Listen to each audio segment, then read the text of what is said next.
Bueno, Mauricio, primero, agradecerte la disposición que tuviste para poder para tener este encuentro, esta conversación. Y bueno, lo que suelo partir un poco con las personas con las cuales converso es si puedes contarnos un poco acerca de ti, quizás respecto a tu trayectoria, pensando en aquellas personas que a lo mejor no conocen mucho de tu trabajo o tu formación. Bueno, yo soy médico, me especialicé en psiquiatría aquí en México, en el Instituto Nacional de Psiquiatría. Ya desde los últimos años de la licenciatura me empezó a interesar mucho la salud mental. De hecho, me interesaba mucho la psicología, porque en la Facultad de Medicina donde yo estudié, la Facultad de San Luis Potosí, ahí llevábamos psicología médica y me empezó a interesar mucho. Entonces me di cuenta que yo, al momento de escoger una especialidad, pues iba hacia el lado de la salud mental, que correspondería a la psiquiatría. Entonces hice la especialidad en psiquiatría. Al terminar se presentó la oportunidad. Yo realmente no estaba tan seguro, fue como un experimento de hacer una subespecialidad en psiquiatría infantil. Y digo esto porque en ese entonces no me interesaba mucho la psiquiatría infantil. Creo que más que nada porque no había tenido como acceso a obras o no había podido estudiar autores, porque realmente la especialidad en psiquiatría sí se enfoca mucho a la psiquiatría del adulto, y el psiquiatra general sí termina su especialidad con un déficit bastante importante en conocer desarrollo, conocer conducta infantil. Y haciendo la subespecialidad en psiquiatría infantil llevé la materia de terapia familiar. Me pareció muy interesante, muy distinto por la manera de observar los fenómenos e intervenir a lo que era la psicoterapia tradicional, que a mí me interesaba mucho, sobre todo las psicoterapias de orientación psicodinámica. Y bueno, cuando terminé psiquiatría infantil, empecé a ejercer esta especialidad, empecé a trabajar con niños, y ahí, más que interés en la terapia familiar, lo vi como una necesidad. Fíjate que yo no creo mucho esto que dicen algunos maestros de terapia familiar, de que uno estudia terapia familiar para curar a tu familia o porque fuiste un hijo parental o cosas así. Yo creo que eso en mí no aplica. Para mí yo sí lo veo como algo muy práctico. Yo necesitaba saber trabajar con familias para poder ayudar a los niños, porque creo que basta con ejercer la psiquiatría infantil 1 o 2 meses para darte cuenta que requieres más herramientas. Entonces, viviendo ya aquí en la zona metropolitana de Guadalajara, hice la maestría en psicoterapia sistémica en el Instituto Bateson, y en los últimos años he estado trabajando en instituciones públicas y privadas. He tenido la oportunidad de trabajar con familias de escasos recursos, también familias con más posibilidades económicas, y eso me ha dado mucho aprendizaje para poder hacer intervenciones que considero que son adecuadas. En pocas palabras, diría que soy un médico que se dedica a trabajar con niños y con sus familias. Qué interesante lo que decías. Me quedé pensando en esto de que como que la terapia familiar fue más bien una necesidad a partir del trabajo con niños y sus familias. Parece que fue algo más, como tú decías, algo más práctico, como te viste la necesidad de poder quizás encontrar herramientas que te permitieran trabajar con los niños y con las familias.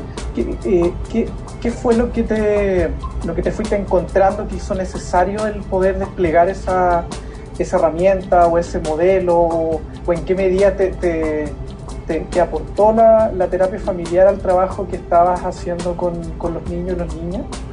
Pues fíjate que yo creo que como médico pues siempre buscas el mejor tratamiento para tu paciente y tratas de ver cuáles son los recursos o las habilidades que tú necesitas mover a favor de tu paciente. Y creo que con el paso de los años, ha sido lento, pero sí ha sucedido, las asociaciones internacionales de psiquiatría infantil como por ejemplo la Academia Americana de Psiquiatría Infantil y de la Adolescencia, pues ya han fijado posturas que en mi opinión son más sistémicas, porque ellos recomiendan que todo niño que acude con un psiquiatra infantil reciba también una evaluación familiar. Y yo entiendo que no todos mis colegas psiquiatras infantiles pues tienen interés en la terapia familiar. De hecho, hace todavía algunos años, la mayoría de los psiquiatras que se especializaban en psicoterapia lo hacían en escuelas psicodinámicas, en psicoanálisis infantil, por ejemplo. Todavía hace 20, 30, 40 años era muy común que un psiquiatra de niños, si quería tener también un entrenamiento en psicoterapia, se fuera hacia el psicoanálisis.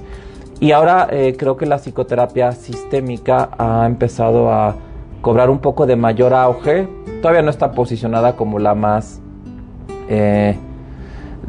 conocida o la que se busca más en cursos de posgrado, pero creo que ha habido mayor apertura y el estudiar obras que tratan sobre trabajo con niños, pues sí se hace evidente que se requiere un trabajo sistémico, porque en general en toda la psiquiatría nos damos cuenta que trabajar únicamente a nivel individual con un pensamiento lineal, yo le llamo paliopsiquiatría porque es algo paliativo nada más, no puedes ofrecer un abordaje más sustancial que te pueda dar una mejoría que sea permanente, ¿no? En los hospitales psiquiátricos hay un fenómeno que se le llama el fenómeno de la puerta giratoria, en donde llegan pacientes psicóticos o depresivos con ideación suicida, ingresan, se les da algo de psicoterapia, también farmacoterapia, a veces terapia electroconvulsiva, egresan por mejoría, pero a las pocas semanas ya están de regreso otra vez, ¿no?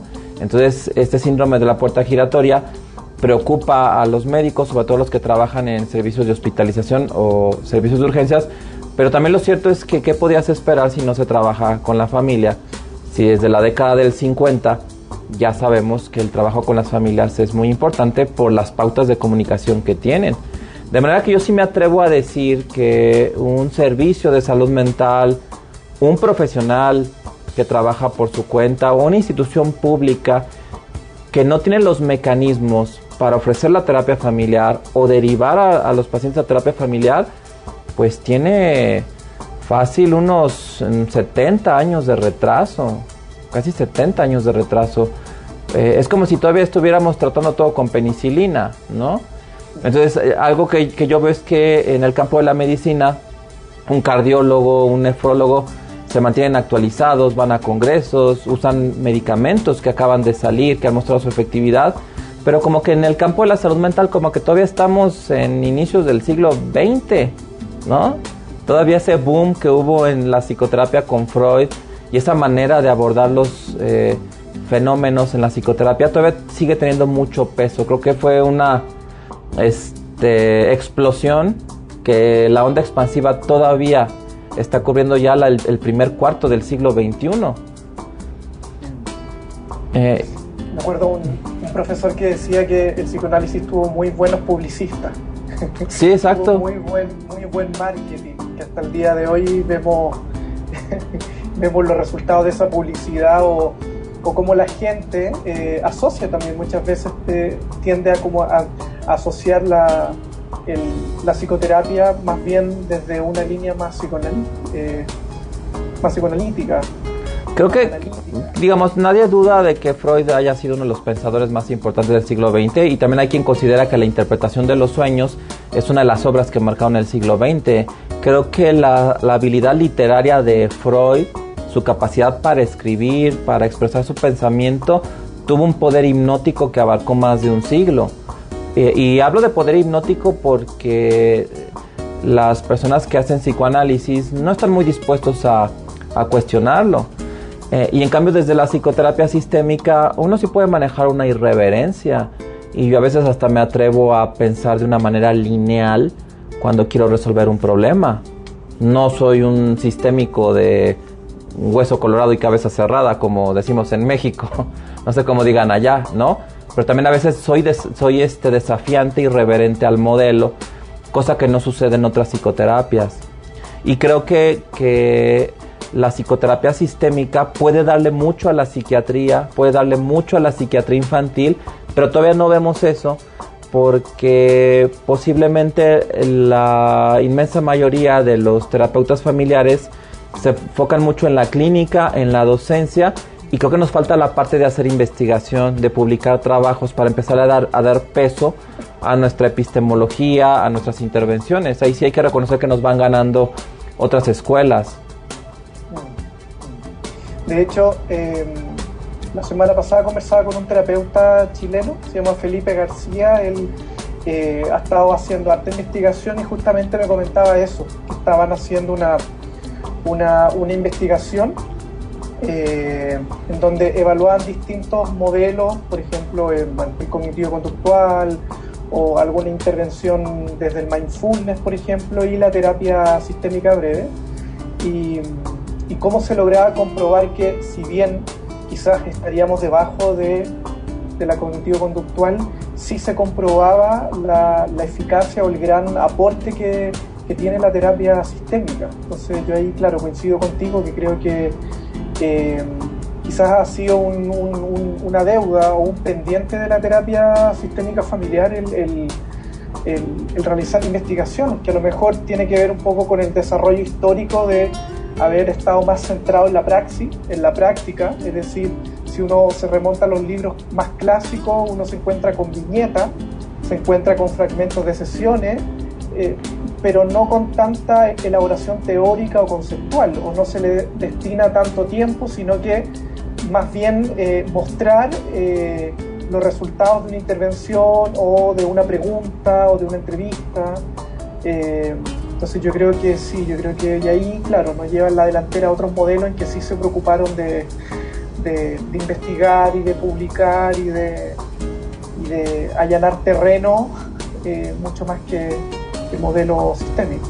Pues que fíjate que pienso que para psicólogos o psiquiatras que buscan tener un entrenamiento en psicoterapia, llegan a creer que el trabajo con las familias puede ser abrumador, y esto lo creen porque prácticamente todos empezamos a trabajar en un contexto individual.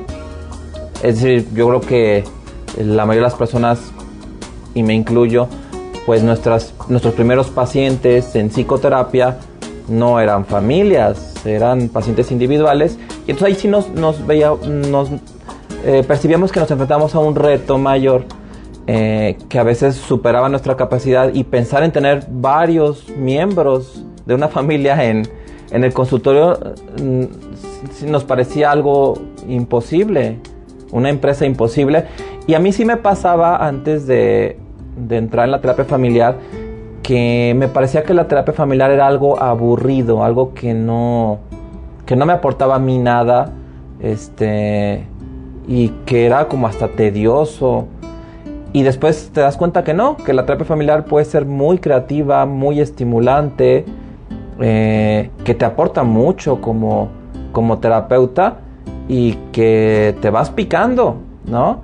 Y te das cuenta que no hay otra psicoterapia que pueda ser tan estimulante para un terapeuta como la terapia familiar, de manera que de aburrida no tiene nada. Pero entonces creo que esto de pensar, no, qué aburrido esta terapia familiar, y aparte debe ser muy complicado, porque pues si con un paciente apenas puedes tener las 5, pues se quintuplica la dificultad, y no es así. Esos son mitos que creemos y que sí dificultan mucho que haya ingresos a los cursos de posgrado en terapia familiar o psicoterapia sistémica, ¿no? Se nos hace más fácil, mejor irnos a lo individual. Pero una vez a mí me invitaron a un evento académico muy interesante, no he ido a otro igual, en donde presentaron el caso de una paciente con anorexia nerviosa e invitaron a 3 terapeutas. A mí me invitaron representando la terapia familiar, invitaron a un psicoanalista y a una terapeuta cognitivo-conductual. Y había un psicólogo que era el moderador. Y entonces cada uno opinó cómo abordaría el caso. Y algo que yo planteé, y que los demás tuvieron que estar de acuerdo conmigo, es qué ventaja le podían ver los otros terapeutas a no trabajar con la familia de una anoréxica. ¿Qué ventaja le ves de no trabajar con una familia? Y en ese sentido creo que la terapia familiar va más acorde a lo que se conoce sobre el ser humano, incluso desde tiempos aristotélicos, cuando este filósofo decía que el hombre es un ser social por naturaleza. Otras epistemologías lineales que hacen terapia individual, pues tratan a los pacientes como si fueran náufragos en una isla desierta. No les interesa mucho el contexto. De hecho, pasa algo curioso, y no me dejarán mentir cualquier terapeuta. No pasa una sesión de psicoterapia del modelo que tú quieras sin que el paciente hable de algún miembro de su familia, de su mamá, su cónyuge, sus hijos, sus abuelos. Yo creo que no existe una sola sesión de terapia de la que tú quieras, cognitivo-conductual, psicoanalítica, en el mundo, en la historia, donde el paciente no haya mencionado a un miembro de su familia. Y lo que hace el terapeuta que no sabe trabajar con familias, que no puede hacer un abordaje sistémico, es que bloquea eso. No, a ver. Ya me estás hablando de tu esposo, pero enfócate, estamos hablando de ti. ¿Tú qué vas a hacer? Los demás dirán misa, pero tú qué es lo que vas a hacer, ¿no? Una paciente incluso me platicaba que iba muy abrumada por problemas familiares con una terapeuta, y la terapeuta le decía, es que ya te dije que no te tiene que importar lo que diga tu familia. Y la paciente muy acertadamente le dijo, ¿y por qué no me va a importar si es mi familia? Pues sí, claro, somos seres sociales por naturaleza. Carl Whitaker, él decía, yo no creo en los individuos, yo creo en los fragmentos de familia, ¿no? Minuchin es más poético, él decía que somos fragmentos de un caleidoscopio, somos parte de un sistema. De manera que la postura que toman las escuelas de psicoterapia que trabajan de manera individual me parece incluso poco científica y hasta un gran desafío a la filosofía occidental. Sí, yo estaba pensando en lo que tú decías de que una de las posibilidades es que parezca muy abrumador trabajar con la familia, trabajar con distintos miembros, que puede ser muy abrumador. Pero estaba pensando en el otro lado de lo poderoso que puede ser y cómo eso puede optimizar recursos y tiempo. Porque no sé si allá en México pasa, pero acá en algunos servicios de salud pasa de que se tiende a fragmentar la intervención. Entonces el niño puede acudir por tal motivo o situación, después la mamá se atiende con otro profesional por otro motivo, el papá como que a veces está el riesgo de que la familia es atendida pero de manera desarticulada, por decirlo así, como a través de las problemáticas individuales. Entonces el síntoma del niño va a ser abordado por un profesional, si la mamá tiene otra situación va a ser abordada por otro, y de ahí falta un poco esa posibilidad de poder mirarlo y entenderlo de una manera mucho más sistémica familiar. Pero claro, eso implicaría desplegar una serie de recursos. No sé cómo es en México, pero acá en Chile la salud pública, los espacios son súper acotados, las atenciones son súper breves en términos de que el profesional tiene que atender muchas personas rápidamente. Yo creo que no más de 45 minutos por persona y durante el día puede tener 20, fácil.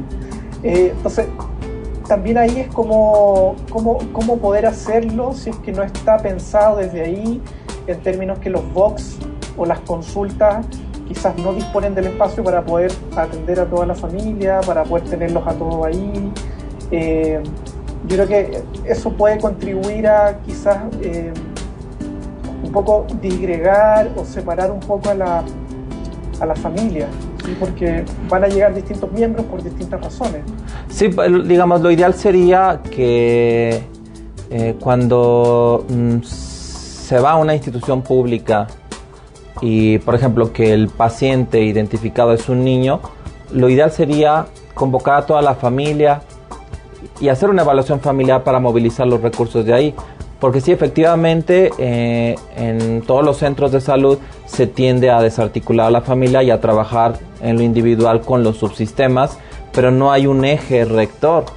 Y se cree que eso es como lo más barato y lo más sencillo, y no es cierto. Podrías ahorrar recursos, tiempo, hasta de la misma familia, porque también nunca pensamos en el tiempo del usuario. Siempre pensamos en el tiempo del profesional, de la institución, también es tiempo de ellos. Se podría trabajar más si quienes trabajan en el campo de la salud mental tuvieran un enfoque sistémico desde el inicio. Y también creo que se ha puesto de moda o se ha idealizado mucho el trabajo interdisciplinario, y esto también tiende a desarticular. Cuando piensas sistémicamente, tienes una manera de pensar en la que tú sabes que puedes hacer una intervención muy puntual y de ahí se genera un efecto de irradiación y puedes ahorrarte muchas cosas, ¿no? Yo creo que por lo mismo de pensar que algunos problemas pueden ser abrumadores, sobre todo problemas psiquiátricos graves como trastornos psicóticos o trastornos alimentarios, le quieren entrar con toda la artillería. Y resulta que a lo mejor no, que a lo mejor algunas intervenciones en pocas sesiones pueden resolver el problema. Y no estamos acostumbrados a pensar así o actuar así. Entonces, sí hace falta como un cambio de visión. Desafortunadamente, la terapia familiar en las instituciones de salud mental públicas brilla por su ausencia. Es el servicio ausente. De hecho, yo trabajé en una institución pública hace algunos años, el Instituto Jalisciense de Salud Mental, y empezamos a dar terapia familiar por las noches. Con el paso del tiempo ya no fue tan bien visto porque dentro de las categorías que ofrecía la institución para cobrar una cuota de recuperación no aparecía la terapia familiar. Y entonces, como no aparecía, nosotros recibíamos a los usuarios y no se cobraba nada, sino que simplemente era totalmente gratuita, cuando otros servicios como de psicología, de psiquiatría, sí había cuota de recuperación. Y entonces a los directivos les empezó a hacer un poco de ruido que si hubiera un servicio totalmente gratuito, que no estuviera regulado, que no estuviera en los tabuladores, y entonces bloquearon la terapia familiar. Definitivamente nos prohibieron dar terapia familiar. Y entonces ahí me di cuenta que había barreras burocráticas que también impedían el trabajo con las familias en el sector público. Sí, a mí me ha llamado la atención, bueno, no he hecho ningún estudio, creo que sería bueno hacerlo.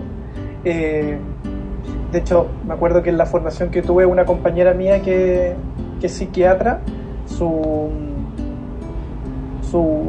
¿cómo se llama? Su investigación final fue sondear cuántos psiquiatras donde trabajaba ella trabajaban desde el modelo familiar o desde el modelo sistémico, y era súper bajo el porcentaje.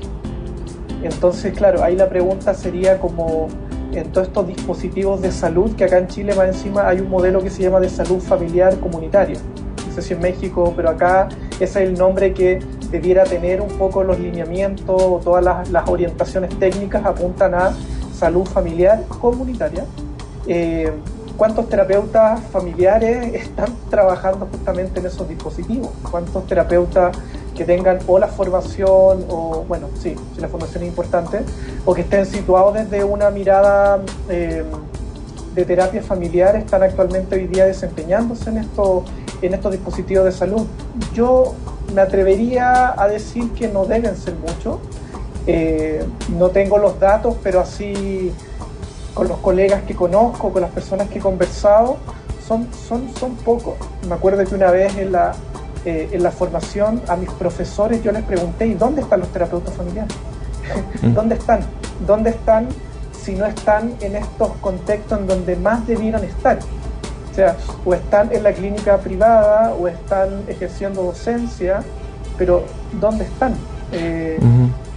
Y siempre recordaba un poco el inicio de Salvador Minuchin y cómo él estuvo ahí donde, acá en Chile se dice, donde las papas queman, es decir, en primera línea, trabajando con familias muy carenciadas, con familias que tenían una serie de dificultades socioeconómicas en toda índole, y ahí estaba la terapia familiar, de alguna forma de ahí surge. Entonces, ¿dónde están los terapeutas familiares? Es una pregunta que yo me hago o me suelo hacer. Bueno, fíjate que en México me ha tocado verlo. Sí encuentro terapeutas familiares en estas instituciones, pero no hacen terapia familiar, ni trabajan sistémicamente. Entonces también creo que el mismo sistema los absorbe y entonces les marca la pauta. Y entonces puede ser que un terapeuta familiar simplemente va a una institución, hace lo que el sistema te pide que hagas, con la epistemología que el sistema impone, y ya cruzando el umbral de la puerta ya haces lo que quieras tú en tu consultorio privado. Porque también trabajar sistémicamente en una institución que no tiene esta visión puede parecer un poco extraño por las intervenciones que hacemos, ¿no? Prescribir una paradoja, determinado ritual, ciertos enfoques, cierta irreverencia, ciertos nervios de acero que se requieren para decir ciertas cosas o hacer ciertas cosas que otro no haría. De repente como que le enciende el foco rojo al resto de los que trabajan contigo, y entonces por eso es que ese trabajo interdisciplinario es más difícil si los demás no trabajan sistémicamente. Por ejemplo, yo lo que me daba cuenta cuando trabajé en una institución pública es que ya de entrada el hecho de que yo citara a la familia ya era amenazante para todos. Se les hacía raro que citara a la familia, y a veces me llegaba a pasar que yo cubría a un psiquiatra que estaba de vacaciones, se me iba el avión y citaba a la familia, pero ya le llegaba a él, porque yo ya no estaba cubriendo, ¿no? Entonces me metía en un problemón porque le citaba a la familia a otros, ¿no? Y entonces ahí empiezas a ser más cauto de, es que este otro psiquiatra no trabaja así, él nada más ve al paciente y no se mete para nada con la familia. Incluso a veces me llegué a hacer algunas intervenciones que les parecieron muy extrañas. Una vez una mamá me decía, es que ¿sabe qué, doctor? Mi hijo no se siente amado por su padre porque el papá está todo el tiempo en su rancho con sus caballos y no le hace caso a su hijo. Y de hecho va a sonar muy feo, doctor, pero yo creo que mi esposo quiere más a su caballo que al hijo, ¿no? Y yo le dije, ok, bueno, entonces vamos a hacer esto. Quisiera que en la siguiente sesión viniera el señor padre de familia y viniera el caballo. No, pero ¿cómo? No, pues sí, que venga el caballo. Pues pienso que es una parte muy importante del sistema. Si no puede pasar, pues que quede acá, lo dejamos acá afuera, lo amarramos ahí algo de pasto, no pasa nada, ¿no? Hubo muchos problemas por eso. No llegó al final el señor, no llegó. No llegó. Pero la institución me pidió cuentas de por qué yo me había atrevido a citar un caballo. Dije, bueno, a ver. Aquí la señora me dijo que el caballo era una parte importante del sistema, tanto que ella lo dijo, que el señor quería más al caballo que a mi paciente. Entonces yo tenía que arreglar las cosas y yo siempre cito a los involucrados. Y además, el medio de transporte del señor padre, pues era su caballo. ¿Yo quién soy para decirle vente en camión o en taxi o en auto? Pues es un medio de transporte, adelante. Estamos a favor de todos los medios de transporte. Pero ese es un ejemplo de algo que finalmente no pasó, no llegó el señor con su caballo, pero como una intervención así, una manera de decir, a ver, vénganse todos, hasta los animales, ¿no? Ya pone al sistema como en alerta y dicen, este psiquiatra está medio loco, ¿no? Porque no debería de actuar así. Es un ejemplo de lo difícil que es, ¿no? Trabajar cuando estás en un ambiente que no piensa sistémicamente. Sí, y estaba pensando ahora que te escuchaba, Mauricio, de si sobre el psicólogo ya hay una construcción social o hay un imaginario sobre el médico, sobre el doctor, debe ser aún más fuerte respecto de qué se espera en términos del comportamiento, qué se espera en términos del tipo de intervención. Estaba pensando también como lo fuerte que debe ser también eso, esas expectativas y cómo esa intervención que haces tú rompe también un poco con eso, rompe como con esta imagen que se espera del médico, que quizás sea mucho más, no sé ni qué palabra usar, pero más, no tan irreverente, no tan, ni siquiera tan espontáneo.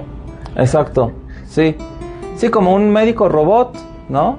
Que también creo que desafortunadamente en las instituciones públicas, al final, después de algunos años, los que trabajan en ese ámbito sí se terminan amoldando mucho y creo que sí pierden algo, porque no se fomenta la creatividad, la innovación, los proyectos. Generalmente cuando tratas de hacer un proyecto, otros que están arriba te bloquean porque te ven como amenazante. Este quiere subir, ¿no?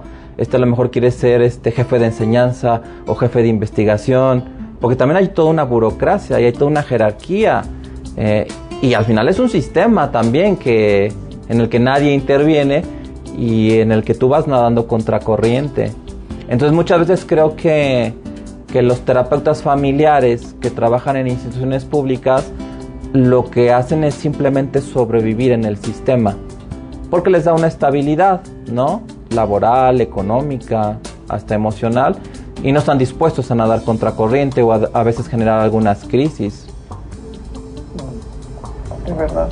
Estaba pensando también de como no solamente verlo desde la institución, como la institución también tiene un imaginario de cómo debiera efectuarse la intervención de salud mental, sino que, no sé si también te ha pasado a ti, pero a veces las personas se sorprenden o se extrañan cuando tú les pides que pueda venir alguien más de la familia.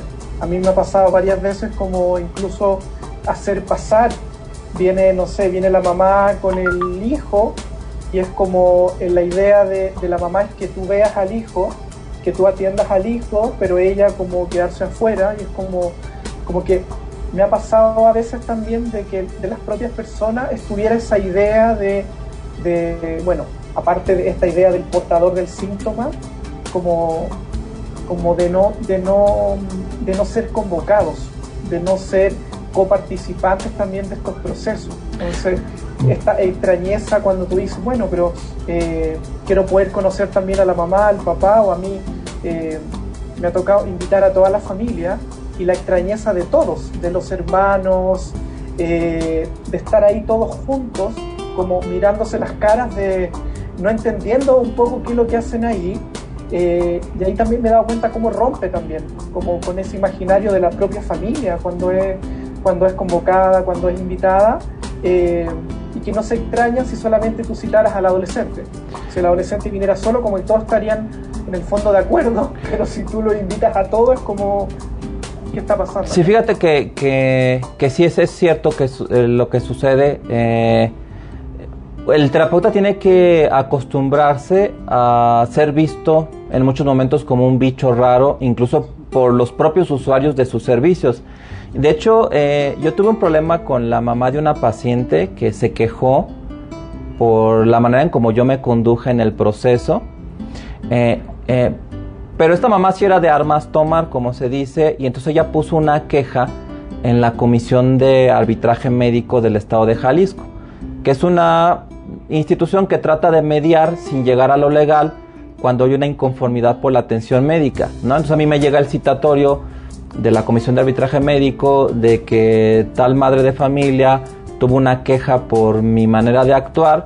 Me piden primero información del paciente, del caso, y luego me citan para una junta o audiencia conciliatoria donde pues yo iba a estar con esta madre de familia, y ella iba a externar la queja y qué es lo que no le pareció y qué era lo que ella quería, ¿no? Y algo que yo empecé a tomar nota porque se me hizo muy interesante, y dos cosas que a ella le molestaron mucho fue, uno, que la hija de ella, una adolescente que yo empecé a tratar luego de que pasó por varios psiquiatras, le molestó que yo no me quedara a solas con ella ni un minuto. Pero ella esperaba, como le habían hecho otros psiquiatras, pasar a la mamá 5 minutos nada más para que te dé la fecha de nacimiento o antecedentes perinatales, sacar a la mamá y quedarse con la chica. A la mamá le llamó mucho la atención y ella calificó como poco profesional el haber trabajado en la primera cita con la diada, porque en ningún momento yo saqué a la mamá. Yo trabajé con la diada. Entonces, una intervención que a mí me parece adecuada, sistémica, es visto por el usuario como incluso mala práctica. Y otra cosa que le molestó mucho a la mamá es que cité al padre. Eso fue algo que le llamó mucho la atención, porque ella sí le dijo al abogado que estaba ahí mediando que ella ya había llevado a su hija con muchos psiquiatras y nunca ningún psiquiatra había citado al señor padre, ¿no? Como era una relación con muchos desacuerdos, pues sí, la mamá entró en angustia cuando se convoca al padre y se le da participación desde el punto de vista legal, ¿no? Porque el Código Civil del Estado de Jalisco dice que en el caso de menores de edad que están sujetos a patria potestad, pues mamá y papá tienen 50 y 50%, aun si son padres divorciados, ¿no? Entonces, fuera incluso de lo sistémico, yo estaba haciendo lo que legalmente era correcto. A ver, este señor, padre de familia, en pleno ejercicio de patria potestad, tiene el derecho de venir a la consulta con el psiquiatra y enterarse por boca del psiquiatra lo que le pasa a su hija. Y entonces yo estoy respetando los derechos de todos. No, yo no soy juez, pues decir, no, el señor padre, ese déjenmelo atrás de la raya porque ese no se mete. Y yo nada más trabajo con la mamá y la niña, pero la mamá va a pasar todo el tiempo en la sala de espera y yo me quedo con la niña, ¿no? Y entonces me doy cuenta que otros profesionales no trabajan así. Y entonces eso genera ruido y puede ser que uno sea descalificado, ¿no? Y que sea visto como mala práctica. Y yo a veces lo que les digo es que mi trabajo es como el de un pediatra. Y se me hace interesante plantearlo así cuando hago psiquiatría infantil. Les digo, a ver, cuando va un niño con el pediatra, no pasa solo al consultorio del pediatra, ni se queda toda la consulta solo diciéndole los síntomas, porque el doctor sabe que un niño no es buena fuente de información de sus propios síntomas por la simple y sencilla razón de que debido a su edad no ha desarrollado su capacidad de autoobservación. Un niño te puede decir que está bien y está muy mal y viceversa. Y el pediatra pues siempre va contrastando lo que observa en el niño, lo que ausculta con la información que le dan los papás. No deja al niño tampoco afuera, en la sala de espera lo observa, pero le da mucho peso y los papás siempre están presentes ahí. Entonces yo les digo, a ver, ¿por qué va a ser diferente en una consulta de paidopsiquiatría? Pues no es correcto, de hecho se me hace hasta peligroso que estén dejando a un niño a solas con un adulto que apenas conocen solo porque ostenta el título de psiquiatra infantil. Entonces me parecen experiencias que sí nos ayudan a entender la manera en cómo las personas ven, juzgan los servicios y cómo eso también hace difícil nuestro trabajo, y tenemos que ver la manera de poder vender lo que nosotros hacemos, de poder demostrar que nuestro trabajo es valioso, porque muchas veces las familias quieren que tú entres en sus pautas y lo único que va a suceder es que te van a llevar al mismo callejón sin salida en el que ellos están metidos y donde han metido a otros terapeutas o a otros profesionales. Y cuando se topan con alguien que desafía todo eso, entran en alerta, ¿no? Y puede ser que ellos dejen de venir o te despidan a ti, ¿no?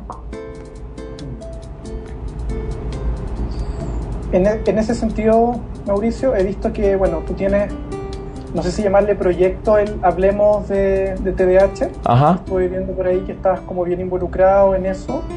Entonces quería como preguntarte un poco de cómo surge tu interés también por ese, por el TDAH y cómo también esta mirada sistémica familiar te ha permitido moverte, te ha permitido también trabajar con la familia. Sé que en tu página tienes una muy buena entrevista con una mamá de un niño con diagnóstico de TDAH, si no me equivoco. Sí. Donde conversas con ella, que me pareció muy interesante el poder abrir ese espacio para que ella también pudiese conversar y exponer sobre el tema. Bueno, después cuando ya difunda esta conversación voy a poner ahí todos los datos para que las personas puedan revisar también tu página, puedan ver esta entrevista que me parece muy interesante. ¿Cómo llega a interesarte este tema del TDAH? Si es que o hay más temas relacionados con la niñez y la adolescencia que te han ido como interesando, te han ido como apasionando. Pues fíjate que es curioso porque en un inicio no me interesaba tanto el TDAH, de hecho me interesaba cero. En mi formación como psiquiatra de adultos, pues ni sabía de su existencia, y como psiquiatra de niños, yo estaba más interesado en trastornos de la conducta alimentaria, anorexia, bulimia en adolescentes, que en trastornos del neurodesarrollo. Y creo que también me llamaba más la atención, y esto creo que nos pasa a todos, el autismo. Se nos hace como más interesante, llega a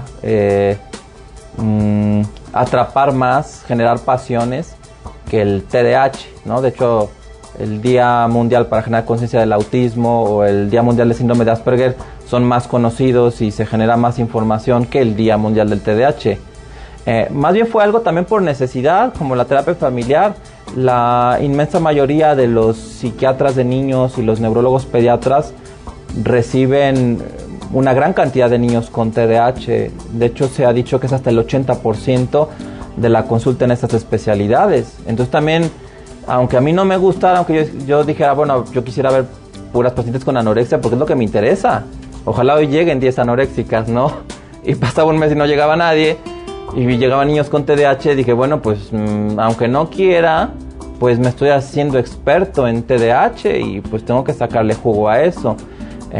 Y entonces finalmente, como la vida te pone ahí y quieres hacer bien tu trabajo, que fíjate, yo no creo tanto en el constructo de vocación. Yo no creo que exista algo en la mente, en los fenómenos psicológicos que sea lo que la gente entiende por vocación. De hecho, si te vas a la etimología, vocación quiere decir llamado, y me parece que es algo hasta como sobrenatural, ¿no? Como una conversión religiosa. En realidad yo creo en la capacidad de las personas para tomar decisiones y ser responsable de lo que estás haciendo y aprender a amar tu trabajo, porque si no lo haces, entonces algo pierdes también. Entonces, sin querer me fui haciendo experto en TDAH, empecé a estudiarlo y me di cuenta que el entendimiento del TDAH sí venía a ser un pilar importante para el entendimiento de una gran parte de la psicopatología y que tenía mucho impacto en el quehacer psiquiátrico. Yo ya pensaba sistémicamente y no representó mucho conflicto para mí, porque sí me he topado incluso en congresos internacionales de terapia familiar con terapeutas que dicen que el TDAH no existe y que lo dicen en el mismo congreso en talleres, ¿no? O que dudan de su existencia. En realidad yo creo que ser realmente sistémico es entender que también existen los sistemas biológicos y que existe un sistema llamado precisamente sistema nervioso central que puede tener fallas en algunos componentes y también irradiarse en lo negativo hacia la familia, y que una familia esté con niveles altos de estrés porque el niño no deja de moverse, porque el niño no se concentra, porque el niño es impulsivo. Y el TDAH en ese sentido es engañoso porque aún los terapeutas que no manejan una epistemología sistémica sí tienden mucho a desafiar el peso de la biología, y entonces tiende a creer de que el niño se porta así porque ha tenido una mala educación, una mala crianza, o porque los padres tienen conflictos y están triangulados, o X, Y o Z, y nunca se piensa que también hay un peso en el sistema nervioso central, porque finalmente la teoría general de sistemas pues es publicada por un biólogo que trata de llevar los principios que observa en sistemas biológicos a sistemas sociales u otro tipo de sistemas. Entonces decir que tú eres sistémico, pero limitarte nada más a sistemas sociales, pues eres sistémico a medias, ¿no? También ser sistémico es entender los sistemas biológicos y cómo hay una interacción, y creo que el poder ver sistémicamente el TDAH nos puede aportar muchísimo en la manera de abordarlo, de trabajar con él. Qué importante eso, lo que tú decías de como recordar de alguna forma que también tenemos un sistema biológico, porque tengo la impresión que es algo que se ha ido desestimando o se le ha ido haciendo un poco el quite, se ha como evadido un poco desde algunas corrientes sistémicas. Ahí también entraría lo que es el diagnóstico, que es una crítica, una de las críticas más férreas que se le hacía también a la terapia familiar, y era que no contaba con un manejo psicopatológico, que no se posicionaba ni tomaba posición respecto a la psicopatología. Por ende había un área importante que no lograba manejar, no lograba abarcar, porque todo tenía que ver con las interacciones o con la conducta o con los patrones. Entonces, ahora que te escucho hablar del sistema biológico, vuelvo un poco a recordar la importancia que tiene el también tenerlo en consideración. Yo creo que quizás no es excluyente, porque no se pierde una mirada, un pensamiento sistémico, el poder incorporarlo. Hay algunas algunas escuelas de terapia sistémica que han ido incorporando todo el desarrollo de la teoría del apego, por ejemplo, que han reconocido la importancia que tiene el poder incorporar todo ese desarrollo, todo ese modelo. Entonces estaba como pensando en lo importante de no caer en eso, de pensar que ser sistémico es desechar o desestimar lo que es el diagnóstico, la psicopatología, el componente biológico que, como tú bien dices, está ahí, o sea, no es un invento. Claro, es parte de un sistema, inserto en un sistema más grande, inserto en un sistema más grande. Realmente alguien sistémico ve sistemas en todos lados.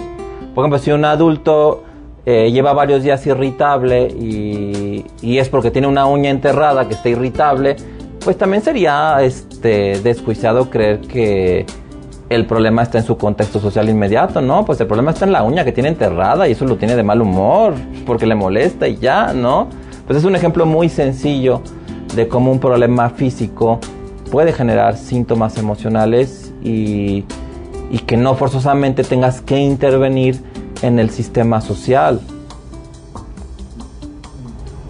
Sí, o sea, hay que atenderlo. Yo creo que es importante tenerlo en consideración o no pasarlo por alto, que como tú dices, como hay cosas que a lo mejor se pueden dejar de atender o se pueden desatender por solamente estar mirando la relación o estar mirando solamente el componente familia. Pueden estar ocurriendo también. Porque fíjate que a veces sí se tiende mucho a tratar de explicar los problemas de los niños con lo que sucede con los padres. Y a veces sucede al revés, aunque a muchos no les guste. A veces lo que sucede con el niño afecta a los papás. Por ejemplo, cuando se empezaron a estudiar familias de niños con autismo, muchos decían que las madres eran muy desapegadas, muy frías, se les llamó las madres refrigerador, que no eran emocionales y cálidas con los niños. Pero también si ves el otro lado de la moneda, un niño con autismo grave que no te mira a los ojos, que no sonríe, es decir, que no te devuelve la sonrisa, que no se ríe contigo, que incluso cuando lo quieres cargar, su cuerpo no se amolda al tuyo, sino que no se da cuenta que lo quieres abrazar y a lo mejor siente que lo estás agrediendo porque así lo interpreta. Bueno, y después de un tiempo resulta muy difícil ser cálido, cercano, cariñoso con alguien que no te sonríe, que no te mira, que ni siquiera se deja abrazar, ¿no? Entonces, con el paso del tiempo, estos niños muy afectados, pues convertían a estos padres refrigerador. Ellos congelaban a sus papás, ¿no? Aunque fueran padres que amaran a sus hijos, pero también se adaptaban al niño que tenían en casa. ¿Para qué mirarlo a los ojos si él no te mira? ¿Para qué hablarle si no te contesta? ¿Para qué sonreírle si no te devuelve la sonrisa? ¿Para qué cargarlo si se siente agredido y llora 3 horas después de eso? Entonces los padres se adaptan a las condiciones de sus hijos y aquí en México, supongo que pasará en todos lados, los papás dicen, es que ¿qué estoy haciendo mal? ¿No? Y van con un terapeuta y le da mucho peso a lo psicosocial. No, seguramente sí estás haciendo algo mal, vamos a explorar, ¿no? Oye, pero el niño tiene una falla en su sistema nervioso central, tiene problemas de autocontrol, tiene problemas de enfoque, mejor lo tratamos su sistema nervioso y el sistema familiar mejora. Casi nunca nos gusta verlo al revés, pero entonces ahí realmente somos muy lineales, como sistémicos. No vemos esta interdependencia, esta interrelación que hay entre sistemas biológicos y sistemas sociales. Es un buen ejercicio, como de esta influencia recíproca, como mirarlo también desde el lado que tú planteas, no solamente como que lo que ocurre en el niño puede deberse a su sistema familiar, sino que también cómo aquello que ocurre con el niño influye también en el sistema familiar, como mirarlo y de vuelta, pero como tú dices, como quizás no es tan, no sé qué palabra ocupar, pero creo que no es tan habitual tener como esa otra mirada o recapacitar respecto de cómo aquello que está ocurriendo también en el niño, la niña o el adolescente también influye de alguna forma y no como una manera de atribuirle una responsabilidad directa o una culpabilización, sino que, o sea, considerar ambas direcciones también, ¿no? Porque es súper fácil, parece, o están todos de acuerdo en buscar la responsabilización en los padres. ¿Qué están haciendo los padres o qué está haciendo la familia que está influyendo en el niño? Y parece que están todos de acuerdo, como que a nadie le parece extraño, a nadie le parece incómodo, sino que es eso es un axioma casi. Pero claro, hacer el movimiento contrario parece que ahí es más incómodo, es como que se atentara contra algo en el niño, la niña, ¿sí? Como que hubiera ahí algo que no fuera políticamente correcto, es como no es muy bonito pensarlo de esa forma. Sí, claro, aparte que un terapeuta familiar con mediana experiencia, cuando empieza a ver niños, dice, el niño es el chivo expiatorio, ¿no? A ver, atrévete también a pensar que los padres son el chivo expiatorio. Y yo les digo a los papás, no, ustedes todo lo están haciendo perfecto, el que está mal es el niño, ¿no? Pero vamos a ayudarle y todo va a mejorar. Yo les pongo el ejemplo de una ciudad en donde a los automóviles les fallan los frenos. Y lo que hace el gobierno es poner más agentes de tránsito en los cruces.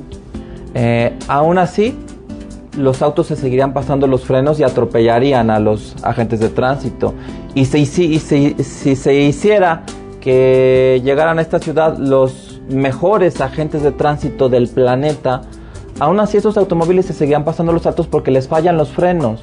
No lo podrías detener desde afuera. Cuando un niño tiene fallas en el autocontrol, que es una función mental, el niño actúa impulsivamente, no puede frenarse.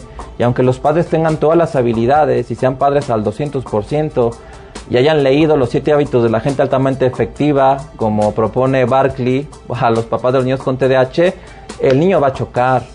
Y entonces hay que decir, a ver, aquí hay un problema y el problema está en el cerebro del niño. Vamos a ayudarle, no pasa nada. Y ustedes relájense y las cosas van a mejorar. Y si encontramos fallas en los papás, también trabajamos con eso. Pero podemos ir brincando de un sistema a otro para poder ofrecerle ayuda a una familia. Sí. Yo creo que ha respondido una de las preguntas que suelo hacer cuando converso con los terapeutas en la experiencia o en la trayectoria que han tenido, qué es lo que han ido descubriendo que es de utilidad para las personas y las familias. Creo que un elemento es lo que estás como planteando ahora, que es importante también atender como esta otra área. Creo que eso sería de utilidad y sería un aporte también para las personas y las familias. No sé si has logrado identificar algún otro elemento en tu práctica, Mauricio, que tú digas, sabes que esto yo me he dado cuenta que es de ayuda o esto apoya mucho a las familias, o esto es de utilidad para ellas, no sé, el empoderarla, el identificar sus recursos propios, quizás no criticarla, no sé, ¿qué es lo que has ido descubriendo en tu práctica que tú sientes que es importante y que ha sido de aporte también para las personas o las familias? Bueno, fíjate que creo que se habla de la cohesión familiar como algo que se ha ido perdiendo. De hecho, Fernando Savater habla del eclipse de la familia como un sistema que ya no cumple todas sus funciones y que, como lo dice el término que él utiliza, ha sido eclipsada por fenómenos sociales, por fenómenos culturales de nuestra época, y que los niños ya no llegan socializados a preescolar, y que una maestra dice, bueno, a ver, pero es que yo me capacité pues tomando en cuenta que a lo mejor el niño ya va a estar sentadito y no va a estar mordiendo a su compañerito, y ahora me doy cuenta que yo tengo que hacer crianza, ¿no? Por un lado, Fernando Savater habla de eso, pero también, si nos vamos a la física, las moléculas no nada más tienen una cohesión, tienen también una adherencia. Las gotas de agua no solamente se mantienen con una forma semiesférica, como las gotas de rocío que descansan en el pétalo de una flor, sino que también se adhieren a las superficies. Creo que esa adherencia que las familias tienen con otras familias de la ciudad también se ha ido perdiendo. Ahora las familias, además de tener problemas en su cohesión, tienen problemas de adherencia, no se comunican entre sí. Entonces no hay esa como retroalimentación entre las familias, y los padres se sienten muy solos y aceptan muy fácil las críticas que vienen de afuera cuando no hay un buen conocimiento de lo que está pasando en el interior de la familia, ¿no? Sobre todo cuando hay problemas de conducta con los niños, es muy fácil que todo el mundo opine, pero opina sin un adecuado conocimiento porque no hay una buena adherencia familiar. Entonces, algo que yo veo en mi práctica cuando diagnostico a un niño, cuando prescribo un medicamento, cuando propongo una intervención, pues de esa cita a la otra ya medio mundo opinó, y eso afecta al sistema, eso hace mucho ruido. Y yo les digo, miren, yo no sé nada de fútbol, o a lo mucho lo que sé es que hay un balón y unas personas tratan de meterle una portería y hasta ahí me quedo. Entonces yo esperaría que si yo algún día hago un comentario o quiero opinar sobre un partido de fútbol, yo espero verdaderamente que nadie me tome en cuenta, que nadie le dé peso a mi opinión. Por favor, no me hagan caso, yo no sé de fútbol. Sin embargo, vemos en la práctica que personas ajenas al campo de la psicología, la psiquiatría infantil, la psicoterapia, opina de mil y un cosas, y son opiniones que tienen peso en la familia y que eso afecta mucho, ¿no? Casi cualquier problema familiar que empieza a ser evidente, por ejemplo, un adolescente que grita mucho en casa. Me ha tocado conocer adolescentes que se pelean con el novio por teléfono.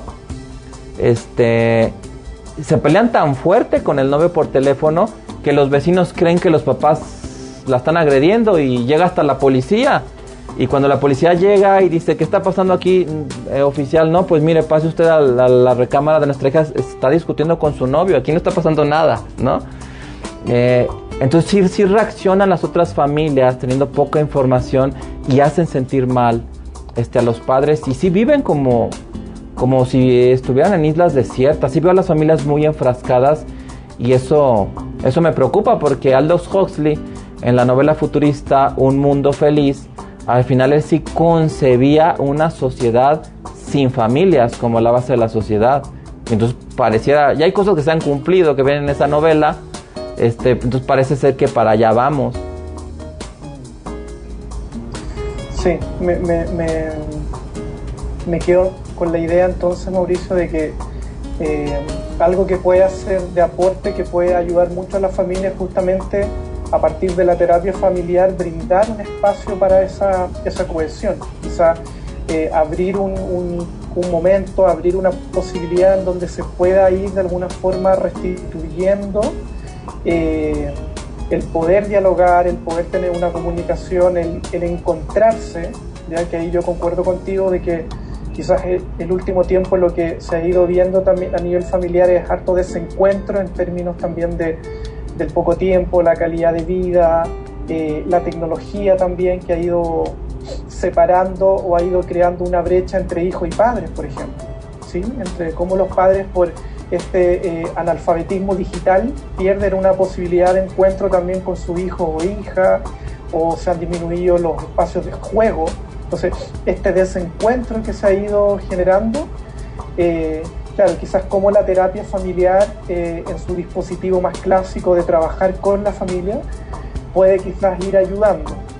Y la otra idea con la que me quedo de lo que tú planteas, Mauricio, es de cómo todas estas dificultades que enfrenta la familia también va afectando su autoestima. Uh-huh. A mí siempre me impacta mucho el encontrarme con padres que se sienten incapaces de poder hacer algo, como sin la herramienta, como depositando absolutamente todo en el profesional, como si no supieran nada, como si no estuvieran en posesión de ningún conocimiento respecto a sus hijos, respecto a la crianza. Y ahí también creo que se ha ido dando un fenómeno también, que yo soy bastante crítico, de como irles haciendo sentir a los padres que lo están haciendo mal, constantemente. Como que si no lo hacen de tal manera, si no tienen una crianza respetuosa, si no el colecho, el porteo, si no, o sea, que yo lo valoro mucho. Creo que el que se incorporen estas alternativas han servido mucho para relevar el bienestar de los niños y niñas. Pero también creo que ahí se puede caer un poco en la crítica. Entonces me encuentro con lo que tú decías, familias donde hay mayor desencuentro, hay poco encuentro, y padres con una autoestima muy baja y una autoeficacia muy baja, como no saben qué hacer, y es como la terapia familiar puede devolverles un poco eso. Es como ustedes también están en posición de muchas herramientas, de mucho conocimiento sobre sus hijos, ¿sí? Fíjate que algo que yo hacía, o más bien que no hacía, que de hecho Minuchin dice que a veces no hacer genera intensidad, y es una buena intervención. cuando yo trabajaba en una institución pública con otros profesionales, cuando llegaba un niño a la consulta, los papás en automático eran referidos a escuela para padres. Entonces creo que se les ponía como un sello de que desde la primera cita todavía ni te conozco bien, todavía ni sé cuál es el problema, pero ya, estás fallando como papá y te vas derechito a escuela para padres, ¿no? Yo no hacía eso. Yo le decía, a ver. Porque me decía, no nos va a mandar a escuela para padres, porque la otra doctora, cuando venimos con ella, ya se nos mandó, no, a ver, calma. Me están trayendo este chiquito y están teniendo problemas. Pero ustedes me platicaron hace unos minutos que tienen una hija de 18 años. Quiere decir que ustedes tienen 18 años de experiencia en ser papás. ¿Cómo creen que los voy a mandar a escuela para padres? No, eso se lo dejamos a los papás primerizos. Ustedes tienen experiencia y quisiera conocerlos mejor para poder administrar sus recursos. Y no los mandaba a escuela para padres. Y salían mejor, mientras el que era mandado salía con la cabeza baja. Estos papás decían, bueno, algo nos vio este doctor que no estamos tan mal, y a lo mejor tiene razón, a lo mejor no estamos tan mal, ¿no? Y entonces subía la autoestima de los padres. Y ahí la pregunta es, en esta escuela, ¿quién es el profesor? Porque acá en Chile se ocupa mucho la escuela para padres, Mauricio, en contexto escolar. En los contextos escolares está como establecido que tiene que haber escuela para padres, y con ese nombre. Entonces, en los colegios, en la escuela, desarrollan actividades para poder enseñarle a los padres a ser padres. Entonces, ese nombre de escuela, yo siempre he preguntado, ¿y en esta escuela quién es el profesor? O sea, ¿quién está por sobre los padres? ¿Quién debiese estar por sobre los padres para enseñarle a los padres a ser padres? Que habitualmente es una persona que tiene muy poca experiencia en parentalidad, si no es que nula. Entonces, yo cómo iba a mandar a esos papás que tenían una hija de 18, con un pasante de psicología que no tenía hijos, para que les explicara cómo ser papás, ¿no? Creo que eso también podría ser iatrogénico para las familias, y que aparte, si le vamos a entrar bien a una escuela para padres, pues que reprueben también, y que digan, pues estos reprobaron, qué pena, ¿no? Pero no, no pasaba eso.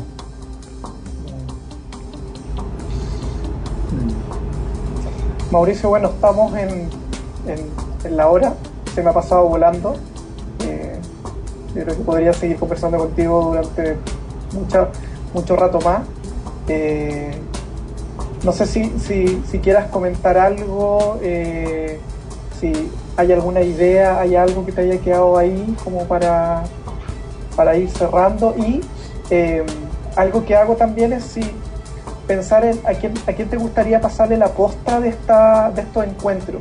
Si es que conoces algún terapeuta, algún colega o alguien que está haciendo un desarrollo dentro de la terapia sistémica que a ti te gustaría a lo mejor que pudiera compartir este espacio para yo poder invitarlo y conversar con él o con ella.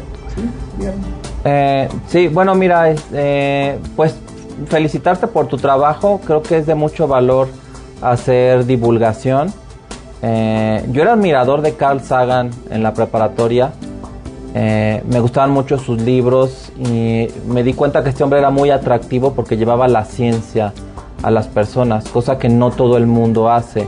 Normalmente los científicos, los académicos están en su torre de marfil y no divulgan. Y ahora con las redes sociales, con Instagram, YouTube, Facebook, podemos hacer divulgación y no lo estamos haciendo, ¿no?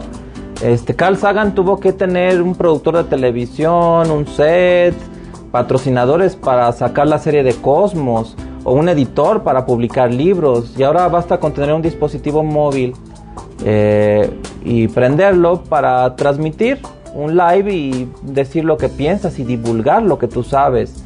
Entonces creo que tenemos esta oportunidad, pero no hemos aceptado el desafío, porque creo que la divulgación todavía no es suficiente, y menos en psicoterapia sistémica. Creo que hace falta todavía abrir más espacios para que los que trabajan en la salud mental digan, mira, qué interesante es esto, me voy a meter un poco más de lleno, voy a leer un libro sobre esto, y creo que eso aportaría mucho para los profesionales y para las familias. Entonces, yo siempre admiro mucho cuando las personas hacen un esfuerzo extra por hacer divulgación, por subir un video, por compartir conocimiento en redes sociales, y no nada más cosas que te hagan entretenerte o hasta perder el tiempo, ¿no? Y bueno, ibas a comentar algo. Sí, no, hay destacar en esa misma línea, bueno, lo voy a dejar ahí después, el desarrollo también que tú has hecho en ese aspecto de divulgación con, no recuerdo el nombre, Entre Socios, puede ser, no sé, este espacio en donde compartes con un colega también tuyo y hacen revisión de capítulos de libros, que de esa forma llegué a ti también, me los vi todos y encuentro que es muy enriquecedor, lo compartí con estudiantes también, porque creo que ayuda mucho el ir revisando, analizando por capítulos de libro, entonces también destacar eso, ¿sí? Que creo que es muy interesante y lo encuentro también bastante innovador. Siento que no es algo que yo por lo menos no lo había visto en otro espacio y que creo que también es un aporte al abrir la terapia también sistémica, la terapia familiar, a través de los clásicos, a través de los mismos autores. Sí, de hecho yo te iba a proponer a Emanuel Garibay, que es el que participa conmigo en estos proyectos, tanto en el de divulgación de la terapia familiar, en estas páginas de conversaciones sobre terapia sistémica, que tiene su Facebook y su canal de YouTube, y también él está en el proyecto de Hablemos del TDAH. Él es un gran divulgador, él tiene un blog que se llama Las Palabras Tienen Magia. Él inició con blogs de internet porque le gusta escribir, es muy disciplinado, es constante. Entonces yo te recomendaría que lo entrevistaras a él. Vamos a hacerle la invitación y conversar también con él, que es algo que estoy haciendo como ahora de pedir como la posta, es una manera también de como convocar a otras personas para poder compartir en este espacio, así que lo voy a invitar. Y bueno, y espero que esta no sea la última conversación. De verdad que disfruté mucho conversar contigo, Mauricio. Creo que probablemente quedaron ahí hartas cosas dando vueltas, hartas cosas que podemos seguir conversando, seguir desarrollando, y que estoy seguro que va a servir y va a ser un aporte también para espacios de reflexión, y aquellos que puedan ver esta conversación también ahí ir generando algunas preguntas, ir, no sé, interesándose un poquitito más por esto de la terapia familiar, del pensamiento sistémico, como dices tú, como dejarlos invitados a poder leer, a poder investigar, que puedan ver tus videos. Creo que esa es un poco la idea. Uh-huh. Sí, muchas gracias por la invitación y seguimos en contacto. Sí, buen contacto. Un abrazo, Mauricio, que estés muy bien. Gracias, hasta luego.